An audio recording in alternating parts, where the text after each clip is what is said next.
episode 258. Late night internet marketing. This week on the Late Night Internet Marketing Podcast, we're going to uncover 7 awesome affiliate marketing niches that no one else is talking about. All this and more on the Late Night Internet Marketing Podcast. The Late Night Internet Marketing Podcast. You've been working for somebody else, but you want a business to run yourself. You want to know how to start and where to begin. Can you get out your comfort zone, my friend? Yes, you can do it right when it's late at night. At the end of the day, your dreams burning inside. So keep it up and you will find that you're building your business one night at a time. And now, broadcasting late at night from a little studio in the big state of Texas, your host, Mark Mason.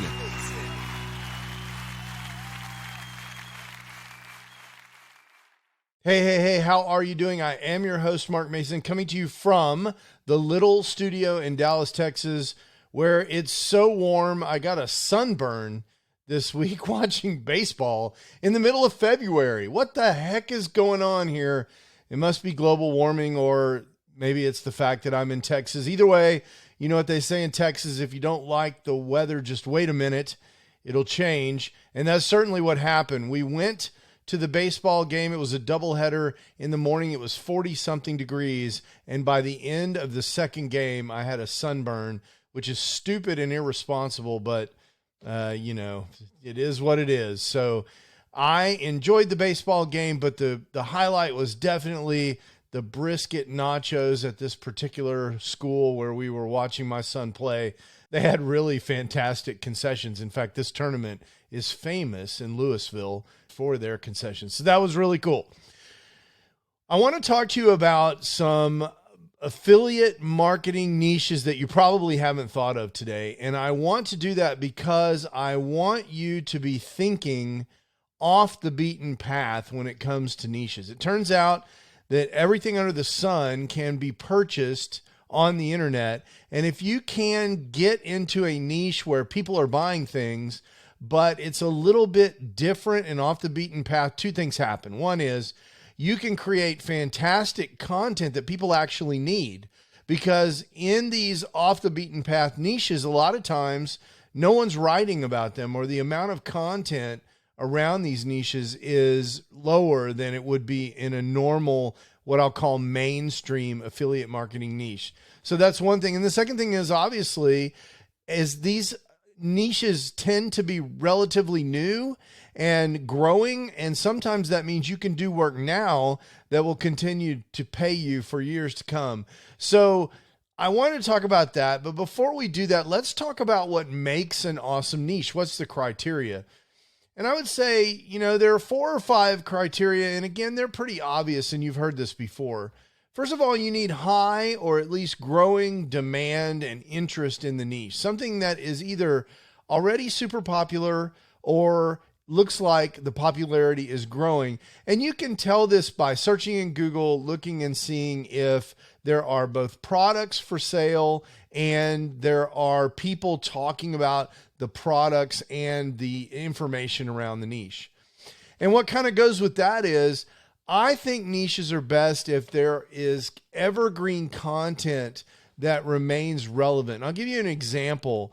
If you are in a niche like sporting championship gear, so let's say, for example, my Texas Rangers, they won the World Series back in October, and maybe I'm in the niche of selling Rangers World Series gear. That was probably a great niche for 5 minutes after the Rangers won the World Series, but now it's not completely irrelevant yet. But by this time next year, no one's going to be buying Rangers World Series gear. It's not evergreen.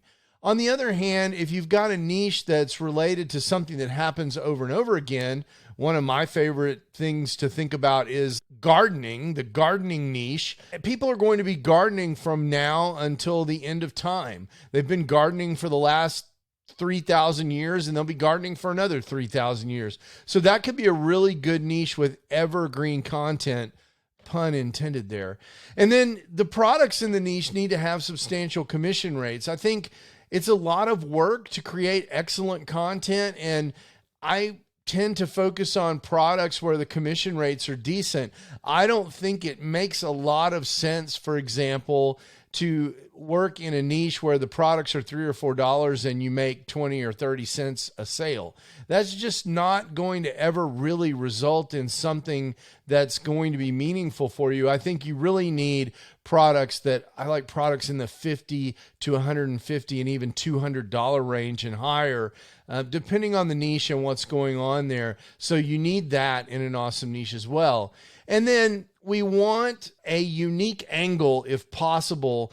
I always say that it's good to be talking about something that you care about. So for me, for example, as an electrical engineer, I might choose to have a niche on home automation because that's very electronics heavy. It may be something that I'm interested in. It actually is something that I'm interested in. And so for me, it gives me a unique angle because I can speak as an electrical engineer in that niche. Maybe your niche has something to do with some employment you have or a special interest that you've developed. And so if you're in the cigar niche, it probably makes sense, for example, if you are a cigar smoker and you enjoy smoking cigars.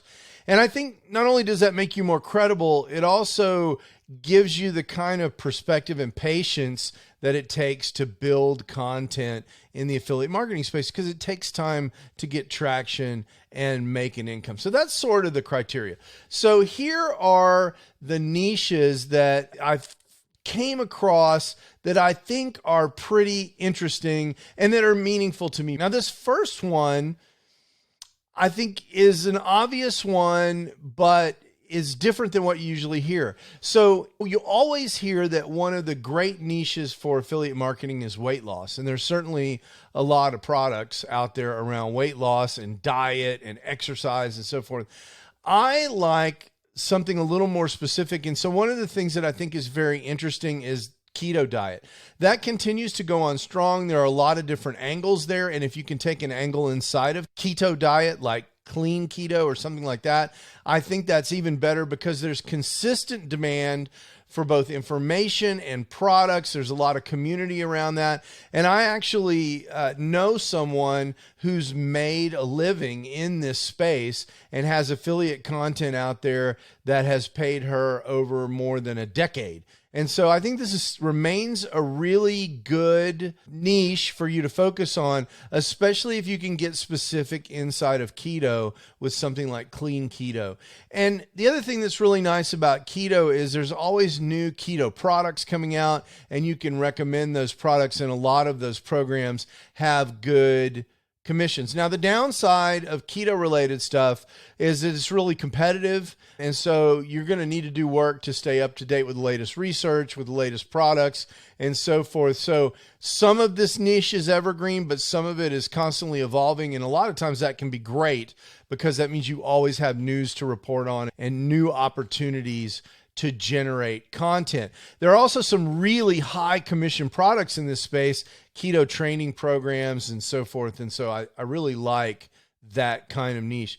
The other thing that I'll caution you about a little bit is when you're in those kind of health related niches, you need to be very careful about making sure you do that responsibly. You make sure people understand you're not their doctor. You may or may not be a registered nutritionist and so forth. And so you need to take the appropriate precaution and make sure that people understand what your qualifications are in that niche. Another niche that I already mentioned is smart home automation, but I think you can put a twist on it because I'm starting to see a lot of content around smart automation for eco-friendliness.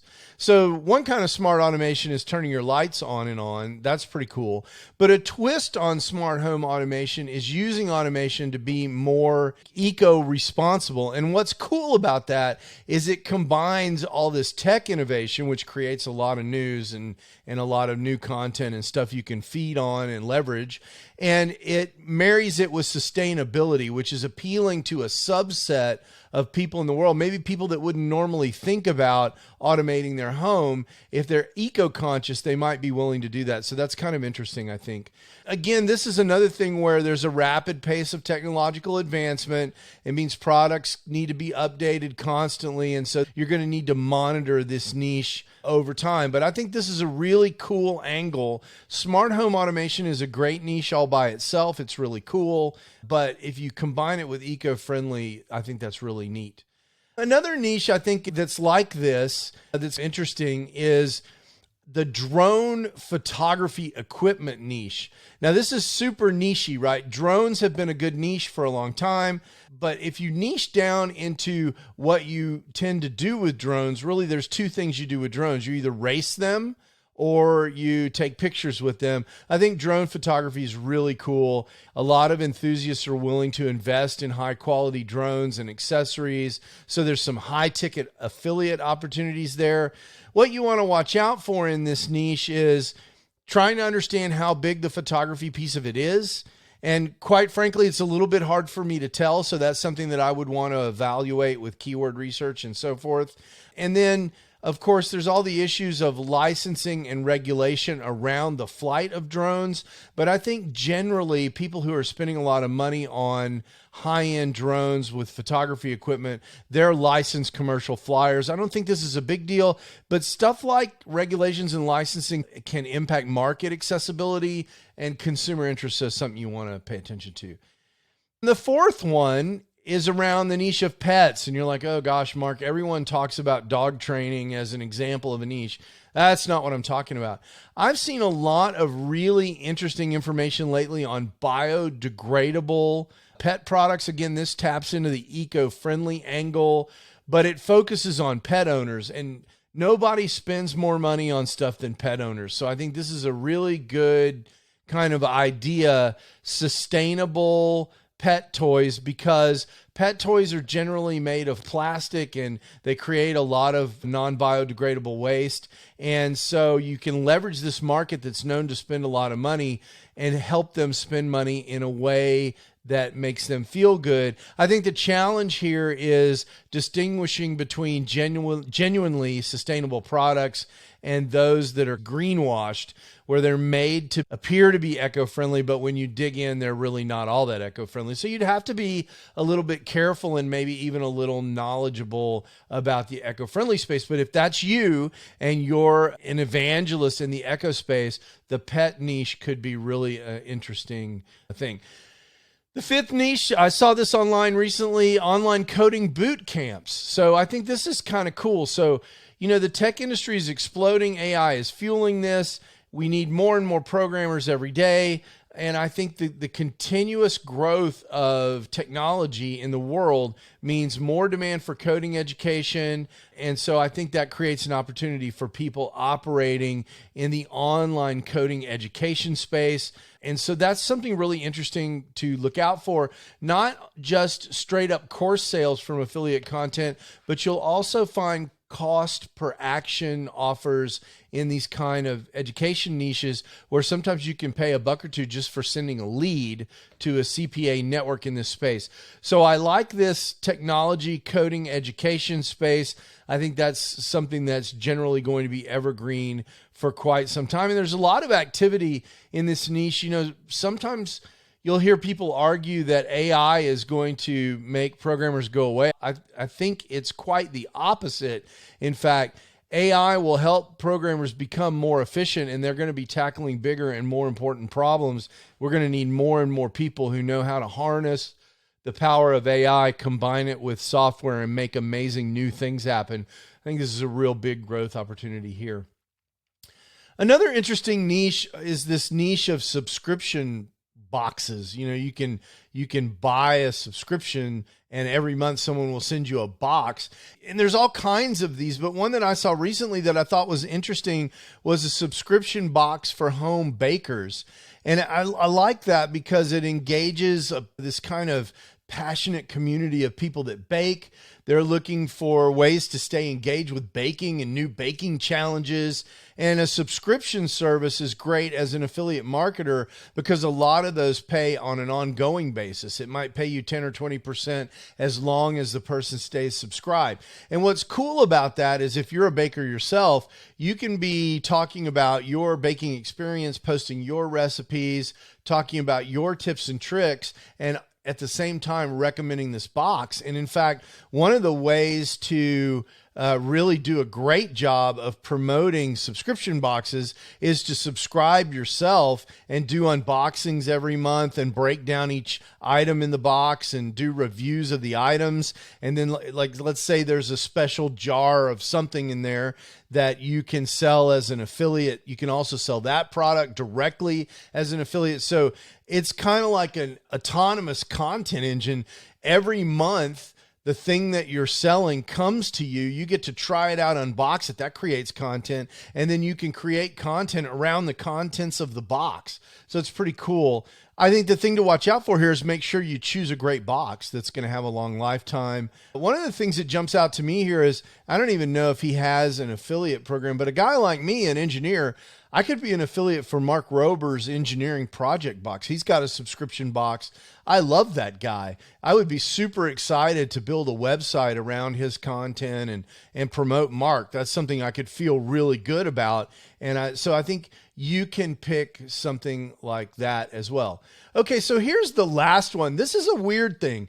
And I mentioned this last one because I think there's all kinds of things happening.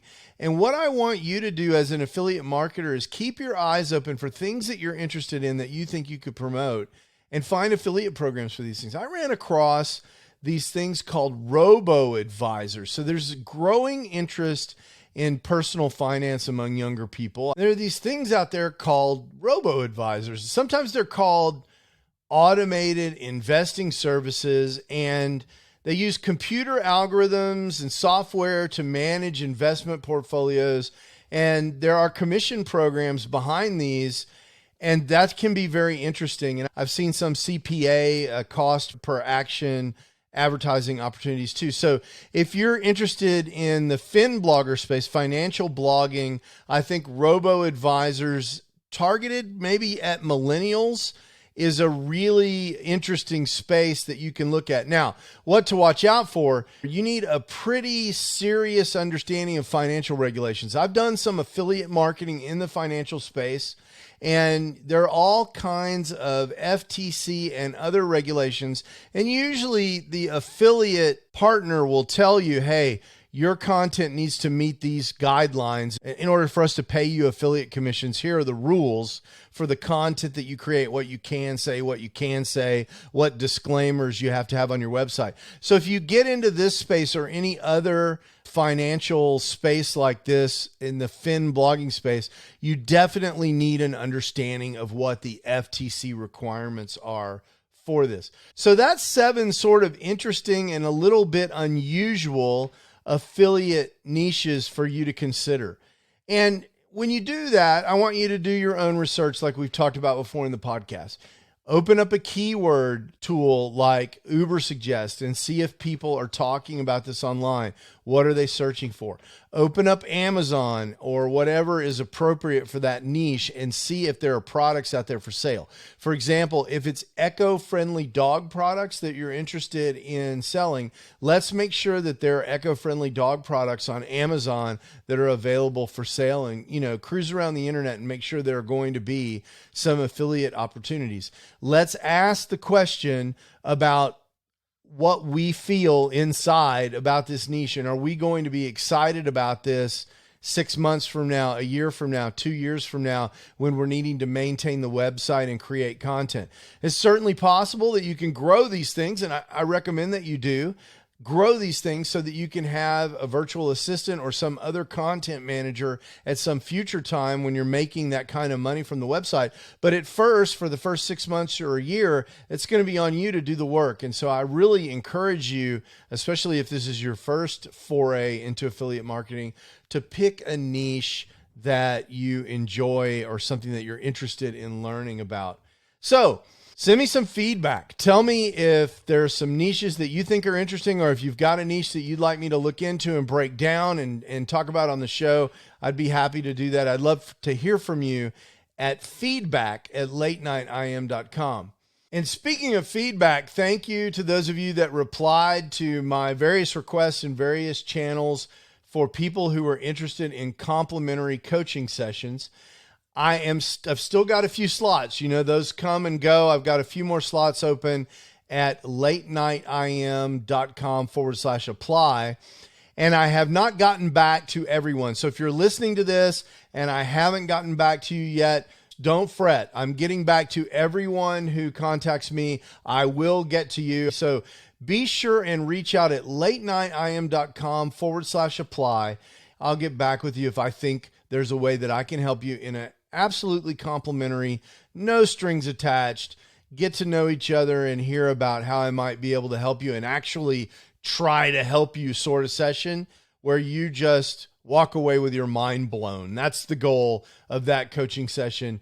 And it's absolutely complimentary. There's no sales pitch at the end of the session or anything like that. So if you're worried about that, please don't be worried about that. Just hit me up at latenightim.com/apply, and we'll see if we might be a fit for each other to move your business forward. Okay, that's it for this week. I will see you next week. And until next week, just crush it. Just go do stuff.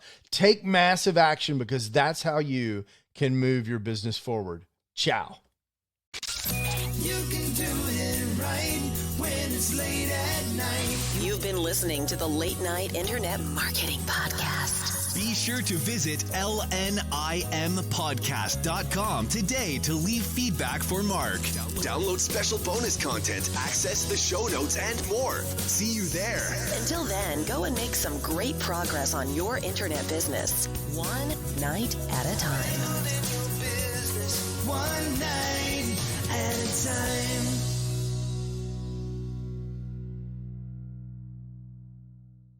All right. Well, this is the part of the show after the show. So the show's over, and then I usually just talk about whatever I want. And I do this out of respect for people who just want to get to the content. A lot of podcasters, they choose to just chit chat for the first 15 minutes of their show. And I personally find that a little frustrating. So I tend to chit chat at the end of my show, so the people that had something more important to do can go do it. And the people that want to get to know me a little better, which includes you, stick around and they listen to this part of the show, and I get feedback from people that this is their favorite part of the show. So I love that. So I had an amazing day yesterday. Baseball and 4 or 5 volleyball games. My daughter was in a tournament. And so we did that, and they came in third in the tournament, which wasn't the answer they were looking for. My son had some success in the baseball game. In fact, he hit the wall on the fly with the baseball, which is great for him. He's been working hard on hitting, because we have a saying in baseball, kids that hit don't sit. And boy, at this level of baseball that he's playing at now at a very large school, he goes to the largest high school in the state of Texas. It's a fight to get a starting spot on the varsity roster at these big high schools, and you have to be able to hit. I mean, it's just simply not optional unless you're a pitcher that doesn't hit, of course. And so he's on both tracks. He's pitching, and he pitched this weekend. He had a decent outing, and then he worked at the plate a little bit too, so that was great. We had a good weekend. I have been working on this podcast, on the newsletter. By the way, if you're not subscribed to the newsletter and you don't want to subscribe because you just don't want any more email, I totally get that. But go head on over to news.latenightim.com, or you can go to latenightim.com/news. Either way, that works. And instead of subscribing, you can see there archived all of my latest newsletters since the first of the year. And you can just check it out and see if it looks like something that you would enjoy. That's a feature of the autoresponder that I use, which is, I've mentioned before, is ConvertKit, which you can find at latenightim.com/ConvertKit. And ConvertKit's great. And one of the things that it does is it publishes newsletters to a website publicly so that people that either missed newsletters or just subscribed could go see the archives, or people like you maybe who don't exactly want to subscribe but are a little curious about the late night internet marketing newsletter. You can go on over to news.latenightim.com and you can see all the things that are in the late night internet marketing newsletter. Building internet businesses one newsletter at a time. All right, so that's it for this week. Until next week, have a great one. Ciao. Late night internet marketing.